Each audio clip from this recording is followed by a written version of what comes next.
L'invité du 20h à présent, il s'agit de Pape Gorokindong, ministre délégué chargé de la restructuration des banlieues. Monsieur le ministre, bonsoir. Bonsoir, M. Yao. Alors, Monsieur le ministre, beaucoup de populations de la banlieue s'inquiètent à l'approche de l'hivernage. Vous en savez quelque chose puisque vous êtes également maire à Pikine Est, c'est ça. Alors, comment les tranquilliser, ces populations? Merci beaucoup, M. Yao. Permettez-moi tout simplement de saluer tous les spectateurs de la TFM. Mais vous dire tout simplement que les populations, c'est vrai, ont d'une part des raisons de s'inquiéter, mais d'autre part aussi, ces mêmes populations ont vu un important programme être en train d'être mis en œuvre pour la lutte contre les inondations, notamment en banlieue. Il faut noter tout simplement que devant l'importance du phénomène des inondations, le gouvernement du Sénégal a dès son installation, sous l'impulsion de son Excellence le Président de la République, Macky Sall, initié et engagé la mise en œuvre d'un programme de gestion, d'une politique de gestion des risques d'inondation à travers aujourd'hui un programme décennal de gestion des inondations, notamment pour préserver les vies humaines, l'économie du Sénégal et l'environnement. Voilà, justement, ce plan décennal, nous allons en parler tout à l'heure, mais avant, nous allons suivre ce reportage qui se passe à Léona 1, quartier de Dide Tiaroy-Kao, la localité dans les eaux depuis le début des années 2000. En cette période d'hivernage, les populations ne savent plus à quel sang se vouer avec tous les dangers qui les guettent. C'est un reportage signé à Fatiguan et Massaya Ndiaye. Une ruelle étroite, un chemin difficile d'accès. Nous voilà enfin chez les Mbalo. J'ai aménagé dans le quartier il y a moins d'un mois. C'est notre mari qui nous a amenés ici. Nous n'avons vraiment pas le choix. Il y a beaucoup d'eau. Djaynaba et Djaynaba, deux co-épouses, même prénom, même quotidien. Il y a beaucoup de moustiques dans le quartier.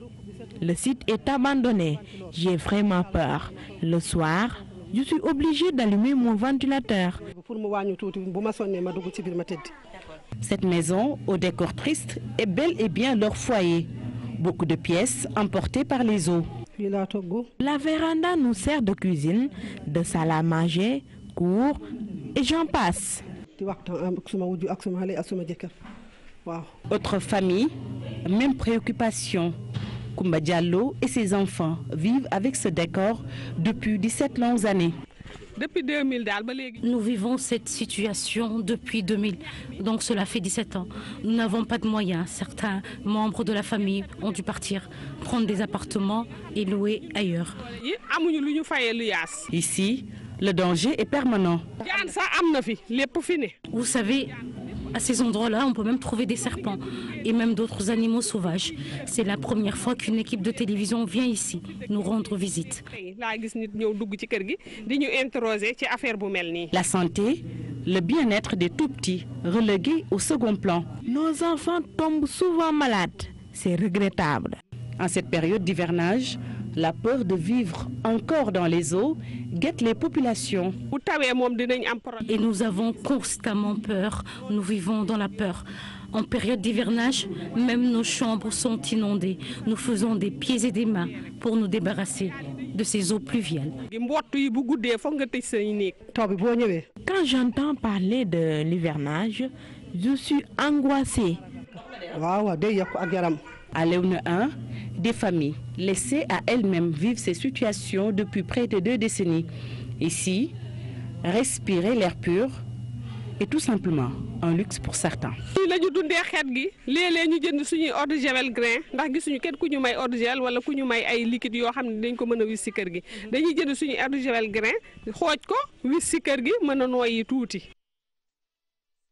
Voilà, Monsieur le maire, vous avez suivi ce reportage.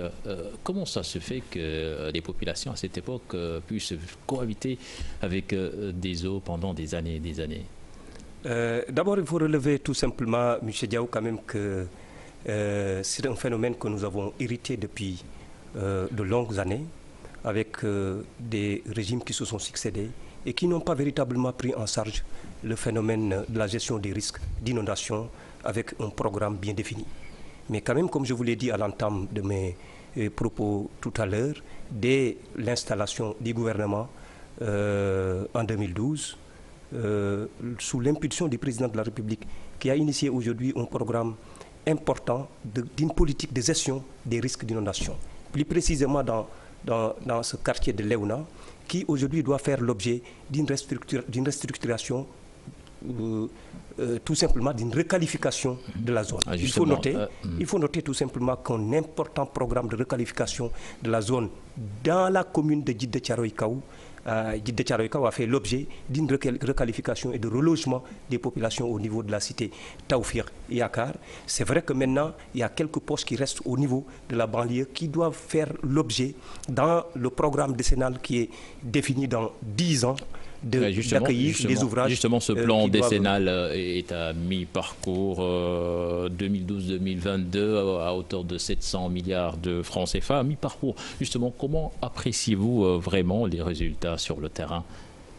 Les résultats sur le terrain, M. Diaw, sont visibles, très appréciés déjà par les populations qui ont bénéficié quand même de ce programme décennal de gestion des inondations, qui, dans les options stratégiques, consiste tout simplement dans la lutte contre les inondations à travers les mesures qui doivent être mises en œuvre, des mesures préventives et curatives, le relogement des populations. Je vous ai parlé tout à l'heure et tantôt de la cité Tawfir avec plus de 2000 logements qui ont été déjà mis en œuvre, où une importante, en tout cas beaucoup de populations de la banlieue ont été déjà relogées dans ces cités.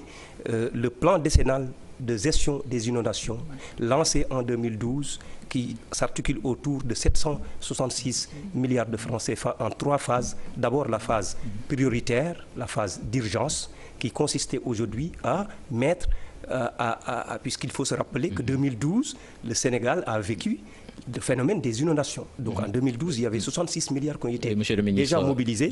Monsieur le ministre, il y a moins de 3 semaines, on a effectué un reportage à Grand Médine et Grand Yoff et on se rend compte que ces populations vivent le même calvaire, ils cohabitent avec les eaux et elles se sentent oubliées.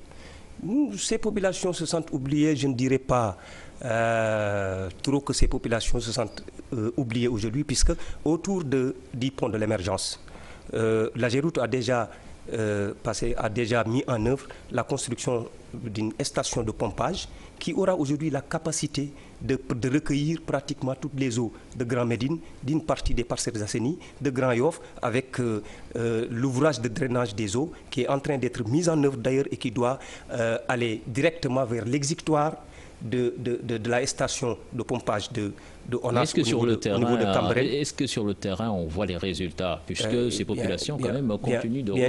Bien évidemment que la situation quand même s'améliore de jour en jour par rapport avec les mesures qui ont été déjà mises en œuvre à travers tout le territoire national.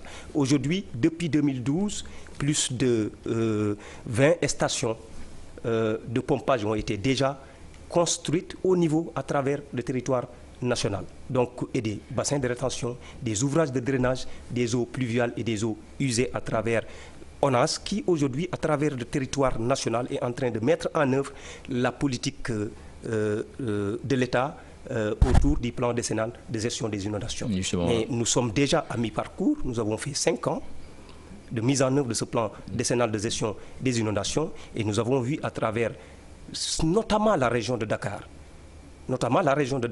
surtout dans son banlieue, aller aujourd'hui à Dalifort avec le projet et l'ADM, qui aujourd'hui, dans la restructuration de la Cité Soleil, a fait de telle sorte que Dalifort ne vit plus les inondations comme il le vivait auparavant. Allez-y à Guinaw Rail Nord, Guinaw Rail Sud, Thiaroye Gare, Diamaguène Sicap Mbao, avec le programme Pikine Irrégulier Sud que conduit l'APIX avec l'AFD. Allez à Wakinan Nimzat au niveau de Guédiawaye. Vous verrez que d'importants ouvrages de drainage des eaux ont été déjà mis en œuvre et cela suit le plan décennal. Est-ce que vous êtes sûr que dans ces lieux, dans ces quartiers que vous venez de citer, on ne parlera plus d'inondation là-bas?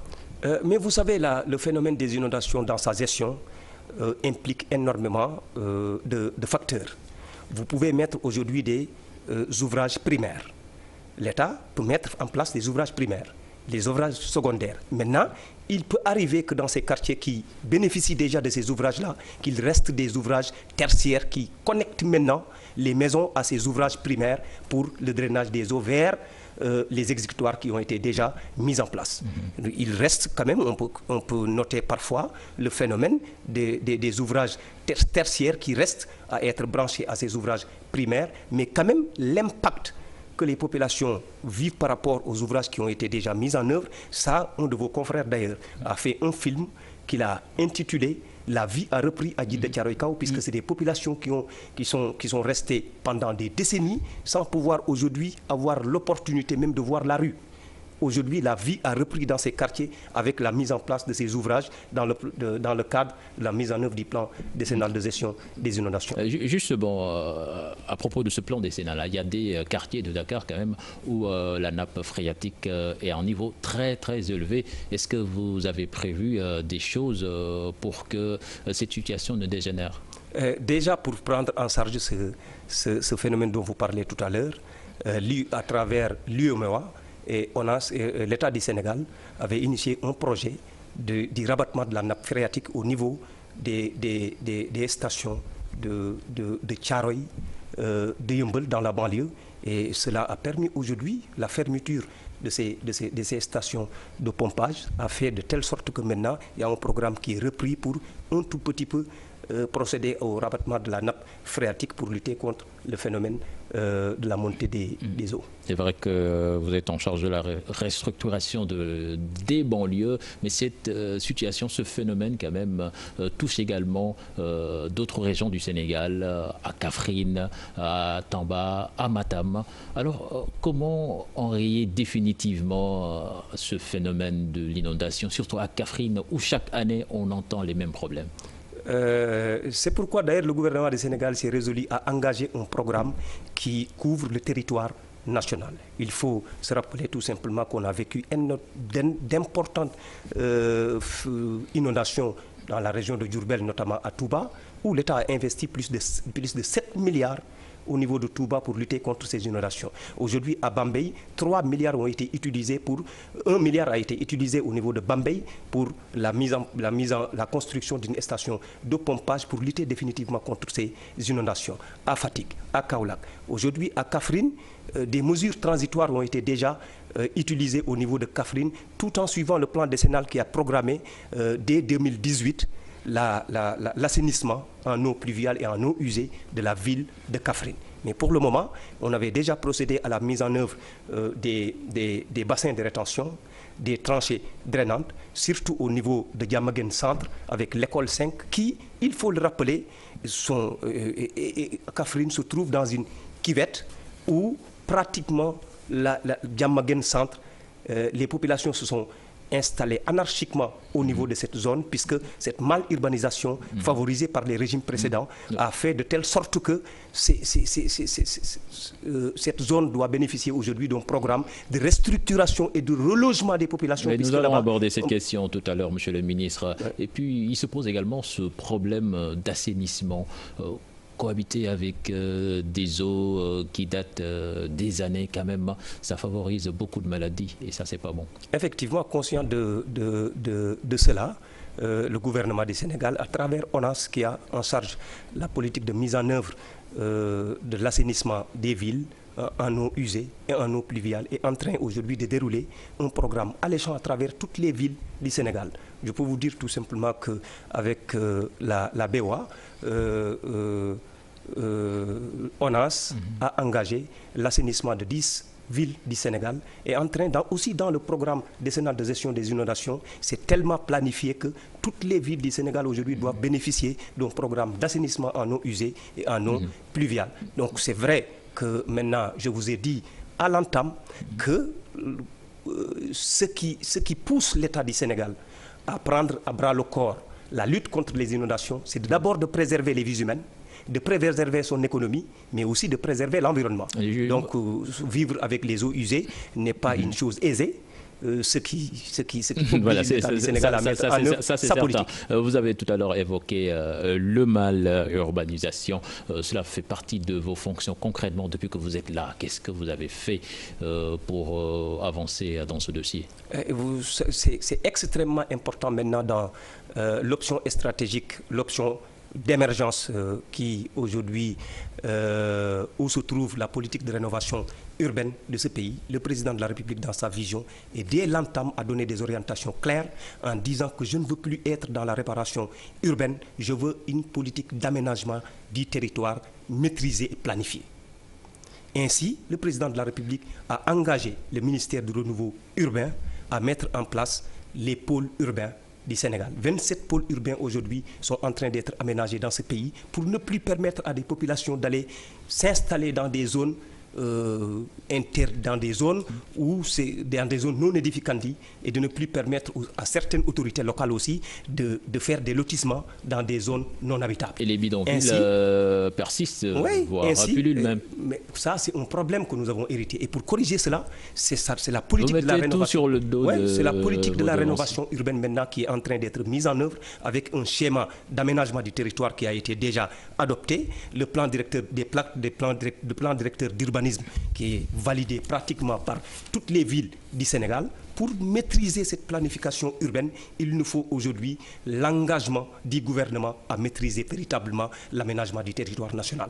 Et au niveau du ministère du Renouveau urbain, je peux vous dire que le plan national de rénovation urbaine est en train d'être finalisé et qui sera incessamment proposé au gouvernement du Sénégal pour une adoption, et définitivement on ne reviendra plus en arrière pour vivre le phénomène d'une mal-urbanisation laissée, puisque tout simplement il n'y avait pas véritablement la rigueur dans la gestion, mais il n'y avait pas de vision de planification du territoire national. Et à travers les pôles urbains, vous avez vu ce qui se passe aujourd'hui à Diamniadio. On ne permettra plus à personne de s'installer anarchiquement au niveau de Diamniadio pour nous faire une ville où ça sera véritablement des bidonvilles autour de ces villes-là. Donc cette politique, vous savez très bien que l'État du Sénégal, depuis 2012 quand même, a engagé d'importants montants d'investissement dans les ouvrages de drainage des eaux pour lutter définitivement contre les inondations. Aujourd'hui, nous sommes en période d'hivernage. La matrice d'action prioritaire va nous permettre de mettre des mesures transitoires pour lutter et soulager les populations en période d'hivernage pour cette année. Merci, Monsieur le Ministre. Le temps est épuisé. Merci d'être passé aux 20h de TFM. C'est la fin de ce journal. Prochain rendez-vous pour l'information, ce sera à 0h avec le tout en images. Excellente suite de programme en compagnie de la Télé Futurs Médias. Au revoir.